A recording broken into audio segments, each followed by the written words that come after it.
Audience, there is a content warning. Uh-oh. If you're watching with kiddos, this trailer's a little racy. So we're gonna get canceled, Connor.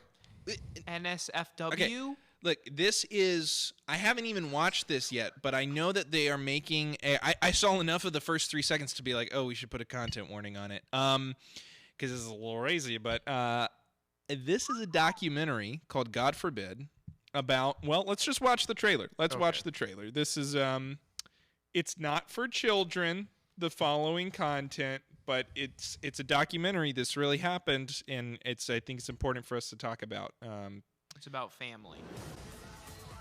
As a pool attendant, I would get hit on. But if I would have known that accepting this woman's invitation to go back to her hotel room would have led to a scandal involving the president of the largest Christian university in the world and the president of the United States, I would have walked away and just enjoyed my private life. The Falwells are the Southern Gatsbys. They're wealthy, powerful, with the Christians communications empire. And they're sloppy as They have a public image, but behind the scenes, they're freaks. At the time, I didn't really know who they were. My brother was at the age of one of their sons. He started being friendly with the kids. They had no idea that their dad liked to record his wife getting in a room by a younger guy. What is happening? Becky was in love with this kid. Jerry was looking at keeping his wife happy. They were bringing him into a world he couldn't imagine. Real estate, politics. He was on top of the world. I'm like, this is it. I have never heard of anybody buying some kid that they met at the pool $4.5 million business. Like, what's going on? We have a very powerful endorsement coming. Jerry Falwell Jr. Trump didn't fit the model of the evangelical candidate. There was some sort of relationship between Falwell, the pool attendant, Trump, and Michael Cohen. He was paid to dig up dirt on people and control them with that dirt. I'm screwed. This is where it became dangerous. You don't know what lengths people are willing to go when they have so much to lose. If they wanted to make me disappear, they could do it. The Falwells are predators. Anytime you have sex and then mix religion, that's some nasty, nasty shit. It was an atomic scandal. Jerry Falwell writes, I was not involved. I know the truth about them, and the whole world is going to find out.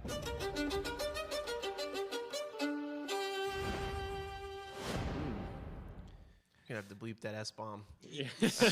Falwell, why does that name ring a bell? That's because that's Liberty University. Yeah. I go to Liberty University. I know, Mac. I'm in a scandal. You're in a scandal now. Surely you knew about this. I knew something about this. I didn't know the whole thing, but I guess I gotta watch that. This is going to reveal more of it, because all we really knew was that there was something fair involving a pool boy, and he was like... So that was the pool boy, I think. That was the pool boy. Yeah, this documentary... Oh, that was the guy? This is Pool Boy Tells All. This is what the documentary is he's sharing his side of the story. He spills the pool. But yeah, you're talking about the president of the largest Christian university in the U.S., very influential, and him and his wife are involved in this scandal with a young man. Look, I mean, Jerry Falwell Jr.'s behavior, his speech, prior to this coming to the limelight was already very questionable, very concerning. I mean, this guy cared far more about politics than he did about actually discipling students at the school, and was always just said and did things that why is this happening? And I try to point that out to people, and they'd be like, no, we love Liberty, he's great. And then this came out. I was kind of just like, I don't want to say I told you so, but I kind of told you so. So anyway, you guys have any other thoughts about this? I think it's important for people for Christians to know this story, because I think we have a tendency to, when there's an institution or something within American evangelicalism that makes us feel like we're part of the culture, that we have influence, we have a tendency to defend people that really shouldn't be defended. And I think we need to face the truth here. Yeah, so I'm 100% with you, and I wasn't again, not trying to be arrogant about it, but it was he never talked like a Christian. Like I never really like once said, oh yeah, he must be a Christian. Like I have no clue where his faith stands, but if I had to guess, it would probably be like he doesn't have a relationship with the Lord, based on the way he spoke and speaks. And so when this came out, I was like, yeah, that adds up, especially with his connection, with other things. So it's just, it's disappointing, but it's not surprising. Yeah. Don't worry, Mac. He's not there anymore. He got Go fired. Flames. Is that their sports team? I think so. Yeah, I mean, that's something to speak to too. Is like this doesn't make Liberty as an institution bad. Who's in charge of Liberty now? Do you even know? Is that his son, is his son now? Oh no. The Falwells are not out. Falwell related. They're gone. This is the son. This is Jerry Falwell Jr.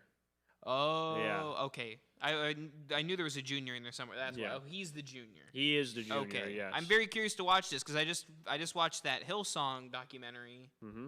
Yeah, we watched that too. Why are there so many like weird sexual kinky people in the church? That's a good question, Mac. For another episode. Well, I mean, why do we keep hearing about all these scandals and stuff? Like this guy had some of them are like, single wanting to mingle guys. Oh, Johnny just left. Johnny's checking out of this conversation. Some of the guys are like lonely and like creepy, but this guy like had a wife and he was just, with his wife and they did this together. Let me answer your question. Okay. Money. The Christian evangelical world, especially with education, especially, it's a lucrative business. It's a very lucrative business. So to sit at the top of something, and it matched at least in his mind, it probably matched some of his political values. So it was just like, yeah, I can. So it was more of a public image thing. Yeah. Say, oh, I look good being in charge of a Christian university. Yeah. Okay. People love money and power. That's why you keep hearing about these scandals. Because people love money and power.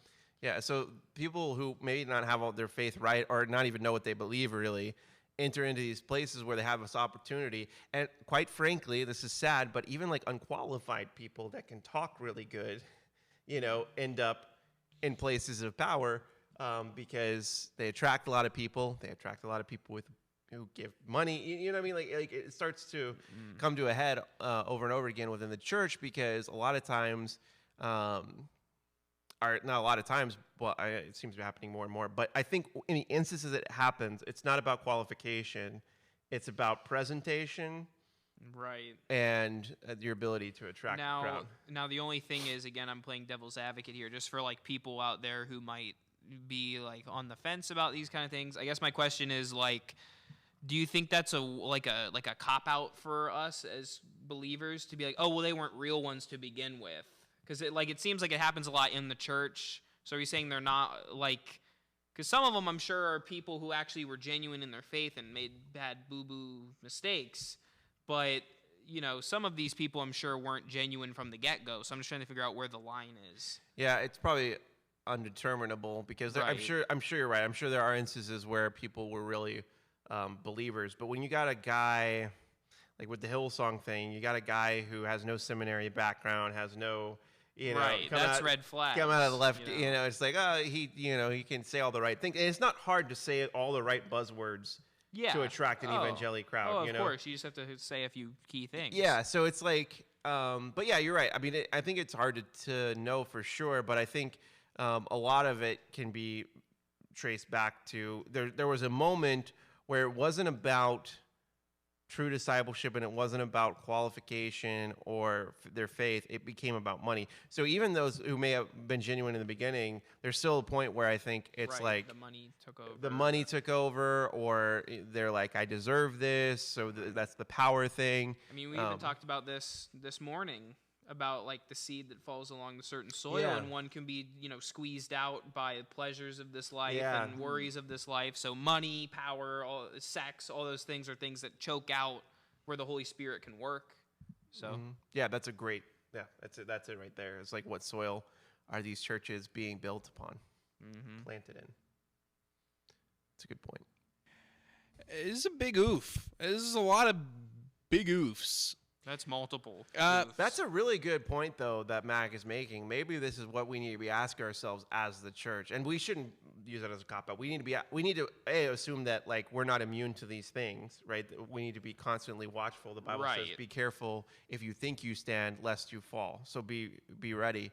But also, should the church be asking ourselves a question: what soil are we planted in? Like, what is the state of our heart? What's the state of the soul of our churches? Right. Yeah, that's so. There you go. There's your big takeaway for the week. What soil are you planted in? What are you doing with your life? Gosh, that's the takeaway. That's the takeaway. Now go watch your exploitation Jerry Springer-esque documentary on Hulu. So, which I will be watching. No, we gotta. Is this out already? It's in November, I think. November. It comes out later, yeah. Yeah. So we gotta be vigilant. We gotta be intentional, and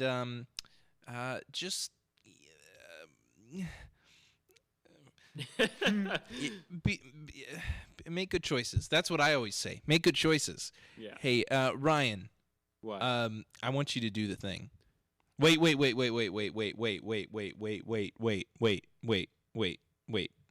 Okay. Wait. Look at the camera to your right. Look at the camera. This one. Look at the camera to your right. This is my right. Oh, to your left, my right. Wait. Never mind. Look to the camera directly in front of you. We're gonna get this just right. The one directly in front of him? Yeah, the one directly in front of him. That one. Ryan. Okay, now do the thing. Ya eat. That's not directly in front of you. Okay, here we go. Ya eat.